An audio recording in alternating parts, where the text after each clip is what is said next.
Film diawali dengan memperlihatkan seorang pria bernama Sang Jin yang sedang menonton video dari calon istrinya, Su Yean. Dalam video tersebut, Su Yean mengatakan bahwa ia sedang dalam perjalanan ke Jerman dan memutuskan untuk membatalkan pernikahan mereka. Alasannya, akhir-akhir ini, ia merasa Sang Jin bersikap terlalu dingin dan mereka berdua sudah tidak cocok lagi. Awalnya, Su Yean berniat menyampaikan ini secara langsung. Namun karena tidak siap melihat reaksi Sang Jin, ia memilih menyampaikannya lewat video saja. Mendengar semua itu tentu membuat Sang Jin kecewa, tapi dia belum sepenuhnya yakin, karena masih ada kemungkinan Su Yean hanya bercanda. Apalagi, ia mengenal Su Yean sebagai orang yang cukup egois. Sang Jin lalu melanjutkan aktivitasnya sebagai konduktor musik.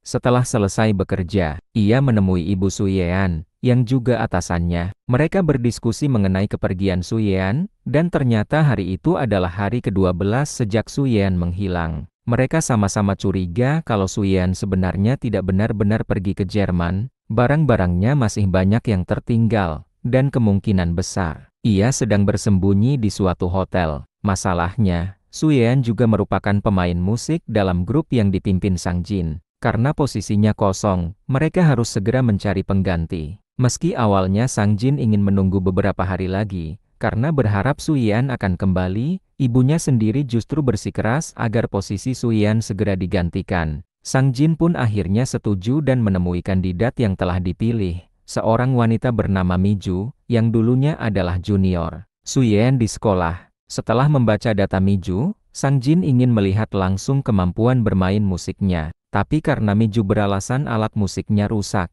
ia hanya memberikan flash disk berisi rekaman permainannya. Malam harinya, setelah mendengarkan rekaman tersebut, Sang Jin langsung tertarik. Ia pun memutuskan untuk merekrut Miju.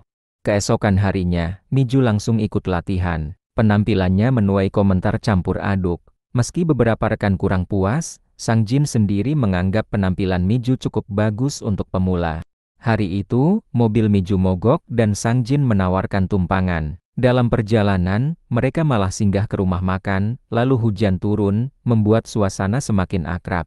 Setelah selesai, mereka kembali ke mobil. Dalam keadaan setengah mabuk, Sang Jin mengajak Miju ke rumahnya untuk melanjutkan minum. Paginya di tempat kerja, Sang Jin kembali bersama ibu Su Yean yang mulai curiga. Menurutnya, Su Yean adalah orang yang selalu menggunakan kartu namanya kemanapun, tapi kali ini tidak. Bisa jadi Su Yean diculik. Sang Jin mencoba menenangkan dan meyakinkan bahwa Su Yean memang benar-benar pergi. Pagi-pagi saat Miju mandi, ia tiba-tiba berteriak. Tapi saat diperiksa, ia hanya bilang kalau airnya tiba-tiba jadi panas yang nanti akan punya makna penting. Lalu kita dibawa ke 3 bulan sebelumnya. Saat itu, Sang Jin dan Su Yean baru pindah ke rumah barunya di Seoul. Rumah itu dulunya adalah milik guru musik Su Yean. Di bandara, ternyata Miju sempat datang diam-diam untuk memberikan kunci rumah tersebut. Tapi Su Yean tidak senang, karena Miju menyembunyikan pertemuan itu dari Sang Jin. Saat pesta pindahan, ibu Su Yean semakin menyukai Sang Jin karena ia terlihat sangat bisa diandalkan. Namun malam harinya, Su Yean curhat soal sikap dingin Sang Jin. Sang Jin akhirnya jujur. Ia merasa hanya dijadikan boneka oleh keluarga Su Yean yang memutuskan banyak hal tanpa melibatkannya. Keesokan harinya, Su Yean menemui Miju untuk mengambil kunci ruang rahasia di rumah tersebut, ruangan yang dahulu mereka kenal saat masih sekolah. Ternyata, Su Yean ingin memberikan pelajaran pada Sang Jin. Ia ingin pura-pura pergi ke luar negeri dan bersembunyi di ruang rahasia itu selama 3 hari. Namun rencananya berantakan. Begitu masuk, pintu ruang rahasia tidak bisa dibuka dari dalam. Su Yean pun terjebak.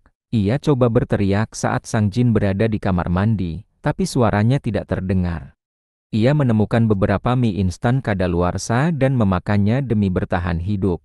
Sampai akhirnya, ia melihat Miju datang ke rumah. Dari situ, Su Yean sadar kalau Miju tahu ia terjebak tapi tidak menolong. Bahkan Miju malah bersikap seolah rumah itu miliknya sendiri. Yang lebih menyakitkan, Su Yean menyaksikan adegan tak senonoh antara Sang Jin dan Miju, tepat di depan cermin satu arah tempat ia mengintip. Kita dibawa ke 7 bulan sebelumnya. Ternyata Miju memang sempat ditugasi untuk mengawasi renovasi rumah Su Yean. Dari situ sudah terlihat bahwa hubungan Miju dan Su Yan lebih dari sekadar sahabat. Kembali ke masa kini, Su Yan berusaha mengganggu kenyamanan Miju, misalnya dengan memanaskan air keran yang membuat Miju berteriak. Sang Jin mulai curiga. Ia memperhatikan bahwa password rumah Miju sama dengan tanggal lahir Su Yan. Lalu ia melihat video perpisahan Su Yan dan menemukan pantulan tangan Miju di cermin. Sang Jin menyadari semuanya. Ia mengkonfrontasi Miju yang akhirnya mengaku, Su Yan memang menyuruhnya membantu kabur, tapi hubungan seksual dengan Sang Jin adalah inisiatif Miju sendiri. Kembali ke rumah, Su Yan memberi sinyal melalui air keran. Sang Jin menyuruh siapapun yang ada untuk menyalakan keran kalau itu benar, dan ya keran menyala lagi. Sang Jin sadar Su Yan ada di rumah. Ia akhirnya tahu kalau Su Yan berada di balik cermin. Tapi ia tidak langsung menyelamatkan karena sadar semua perbuatannya dengan Miju telah disaksikan. Sang Jin lantas memaksa Miju membuka pintu ruang rahasia. Mereka berdua panik karena Su Yan terlihat tidak sadarkan diri. Saat dibebaskan, Su Yan justru balik mengurung Miju di ruangan itu sebagai balas dendam. Semua kembali seperti semula. Su Yan tidak melaporkan kejadian itu. Ia hanya melanjutkan hidupnya. Pagi hari, Sang Jin mencium Su Yan sebelum pergi. Tapi Su Yan langsung menghapus ciuman itu. Tak lama, ia membawa makanan ke ruang rahasia, tempat di mana Miju kini yang terkurung. Dan film pun berakhir.